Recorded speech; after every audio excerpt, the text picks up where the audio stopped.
सिंधुदुर्ग जिल्ह्यासह इतर जिल्ह्यातील ताज्या घडामोडी पाहण्यासाठी सिंधुदुर्ग 24 तासला सबस्क्राईब करा आणि बेल आयकॉनवर क्लिक करा। सिंधुदुर्ग 24 तास सदैव तुमच्या सोबत। पुढील बातमी पाहणार आहोत विस्तारात। देवगड शहरात वाढत्या उन्हाच्या पार्श्वभूमीवर नागरिक त्रस्त असतानाच शनिवारी वारंवार खंडित होणाऱ्या वीज पुरवठ्यामुळे नागरिकांचे हाल होत आहेत। शहरातील ग्रामीण रुग्णालयासमोरील ट्रान्सफॉर्मर बिघाडामुळे देवगड शहरात वारंवार वीज पुरवठा खंडित होत आहे। याच पार्श्वभूमीवर रविवारी भाजपा तालुका अध्यक्ष राजेंद्र भुजबळ यांच्या नेतृत्वाखाली घटनास्थळी धडक देत उपकार्यकारी अभियंता राहुल निकम व शाखा अभियंता छाया परब यांना चांगलेच धारेवर धरत शहरातील नागरिकांच्या झालेल्या नुकसानीला जबाबदार कोण असा सवाल उपस्थित करत ग्राहकांना नुकसान भरपाई मिळालीच पाहिजे असा इशारा यावेळी भाजप पदाधिकाऱ्यांनी दिला।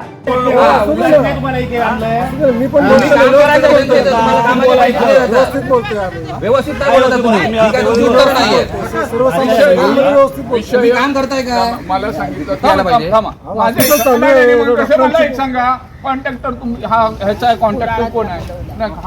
चव्हाणांनीच अरेंज केलंय, चव्हाणांनीच अरेंज केलंय, पण ही भोगतेची माणसं आहे, कुठला कॉन्ट्रॅक्टर त्याला इकडे बोलवलंय। मग तो काम करत नाही. तो कुठे आहे चव्हाण? तो चव्हाण कुठे आहे? त्याला पैसे चव्हाण आहेत देणार ना, ना. देवगड आहे मध्ये आहेत चव्हाण। मग ते काम का करत नाही नाही? होत, त्यांची गँग सुट्टीला गेली, तोपर्यंत त्यांचं pending असतं. नाही, तुम्ही कशाला ठेकेदाराची बाजू घेता हो? नाही घेत नाही, ठेकेदार येत नाही. आला ना ठेकेदार, हे बघा, ठेकेदाराची बाजू घेतली नाही तर का? ठेकेदारी हा नमस्कार। आज आम्ही इथे भारतीय जनता पार्टीचे सर्व देवगड आणि जामसंडे शहरचे कार्यकर्ते इथे एकत्र आलेलो आहोत। कारण त्याचं मुळात असं आहे की इथे जो शहरात ट्रान्सफॉर्मर आहे तो 24 तास झाले तरीही अद्याप बंद आहे। त्यामुळे इथे प्रचंड प्रमाणात व्यापाऱ्यांचं मोठं नुकसान झालेलं आहे। इथे समोर सिव्हिल रुग्णालय आहे आपलं, तिथे पेशंटची हालत एकदम गंभीर आहे। मागे इथे कारखाने आहेत, हॉटेल्स आहेत, दुकानं आहेत, सर्वांचं खूप मोठ्या प्रमाणात नुकसान झालेलं आहे। या विषयात काल संध्याकाळपासून इथले व्यापारी, इथले जे MSCBचे अधिकारी आहेत निमकर, त्यांच्याशी संपर्कात आहेत, पण त्यांच्याकडून काही रिस्पॉन्स मिळत नव्हता। म्हणून आज सकाळी ही आपल्यावर वेळ आलेली आहे आमच्यावर, आणि आम्ही आत्ताच MSCBच्या ऑफिसमध्ये गेलो, तिथे त्या निमकर साहेबांना बोलवून घेतलं, पण त्यांनी हात वर केलेले आहेत। कसलीही जबाबदारी घ्यायला ते तयार नाही आहेत। आपले ज्युनियर्स लोक जे आहेत, ते ज्युनियर कर्मचारी, त्यांचं ते काम आहे म्हणून स्पष्ट ते सांगतात। ह्या माणसाची इथे देवगडमध्ये राहण्याची लायकी नाही आहे। याच्या अगोदर पण 2 घरगुती कनेक्शन असतात, फक्त फोन फिरवणे आणि त्यांना सांगणे की हां उद्या होईल, परवा होईल। आत्ता अशी परिस्थिती आहे, 3-3 महिने लोकांजवळ मीटर नाही, घरं बांधून झाली आहेत, तरी त्याच्याकडे ते लक्ष देत नाहीत। ही माझी जबाबदारी नाही असं स्पष्ट आम्हाला सर्वांना आता त्यांनी सांगितलेलं आहे।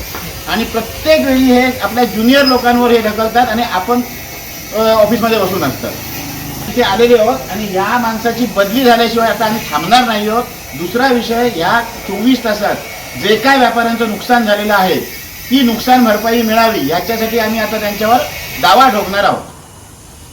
हां, तो एक मुळात महत्त्वाचा विषय आहे। या वेळच्या वेळी मेंटेनन्स केलेला नाही आहे। आता मॅडम सांगतायत, मॅडमना विचारलं, म्हणजे ज्युनियर ऑफिसर आहेत त्यांना विचारलं, त्या सांगतायत की 1 वर्ष आम्ही याचा मेंटेनन्स झालेला दिसत नाही आहे, त्या नवीन आल्या आहेत। निमकर लगेच 2 दिवसांनी सांगतात की दर सोमवारी आम्ही मेंटेनन्स करतो, म्हणजे महिन्यात 4 वेळा जर काय मेंटेनन्स होत असेल तरी वारंवार ट्रान्सफॉर्मर बंद का होतोय?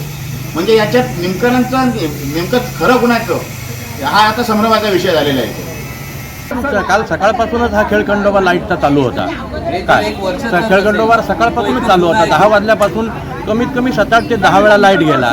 त्याच्यात फ्रीज बंद पडतात, त्याच्यामुळे तिथलं नुकसान। त्याच्या बाहेर आज एका गृहप्रवेशाची हॉटेलमध्ये ऑर्डर होती, ती कॅन्सल करावी लागली त्यांना विनंती करून। म्हणजे जेवण लाईट नसल्यामुळे सगळंच ठप्प, पाणी नाही, ग्राइंडर चालेना, त्यामुळे मोठा आज आमचं जवळपास 15 ते 20 हजाराचं नुकसान झालेलं आहे।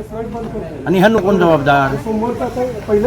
हे झालेलं नुकसान हे आमच्या MSCBने भरून द्यावं आमचं। सकाळपासून ट्रान्सफॉर्मरचा प्रॉब्लेम झाला आणि त्याच्यामुळे वीज खंडित झाली। अशामुळे व्यापारी जे सर्व देवगड सळा भागामध्ये आहेत, जसे हॉटेल आहे, बेकरी आहेत, कोल्ड्रिंक्सवाले आहेत, ह्यांचं अतोनात नुकसान झालेलं आहे आणि ह्याला जबाबदारी MSEBीच आहे. कारण म्हणजे जर त्यांचा ट्रान्सफॉर्मर बिघडलेला असेल, ह्याला अंदाज असेल तर त्यांनी पहिल्यापासून तशी आपली खबरदारी घ्यायला पाहिजे होती आणि मग कणकवली ट्रान्सफॉर्मर येणार, क्रेन येणार, मग बसवणार, हा त्यांचा असा गंभीरपणा असा त्यांनी घेतलेला नाही आणि ह्याचा फटका हा आम्ही सर्व देवगड शहरामध्ये व्यापारी आहे त्यांना बसलेला आहे. तर आमचं असं एक म्हणणं आहे की व्यापाऱ्यांनी बसलेलं आहे नुकसान भरपाई MSEBीने द्यावी अशी आम्ही त्यांच्याकडे मागणी करणार आहे आणि ती भरपाई आम्ही भरून घेणारच आहोत. सिंधुदुर्ग जिल्ह्यासह इतर जिल्ह्यातील ताज्या घडामोडी पाहण्यासाठी सिंधुदुर्ग 24 तासला सबस्क्राईब करा आणि बेल आयकॉनवर क्लिक करा. सिंधुदुर्ग 24 तास सदैव तुमच्या सोबत.